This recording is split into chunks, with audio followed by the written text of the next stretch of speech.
आपण माने जानिछन्ति कि जगन्नाथंकर सुनाबेश केते थर होइताय एवं काहेकि होइताय।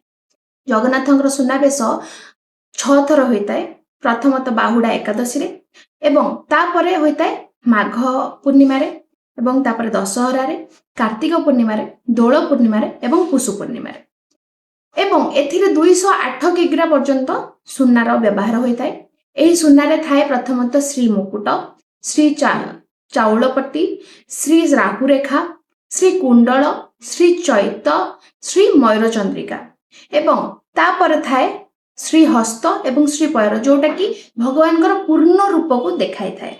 भगवान अधागढ़ा तांकर सुनारे आम तांकर पूर्ण रूप देखि पारू। एवं थाए अयुध। अयुध होची जो शंख चक्र गदा पद्म, जो अस्त्र शस्त्र रहिला शंख चक्र गदा पद्म एवं बलभद्रंकर रहिला हल। एवं तापरे रहुची पद्ममाळ, माळारे रहुची पद्ममाळ, सेबती माळ, अगस्ती माळ, कदम्ब माळ, कांतमाळ और चंपा माळ।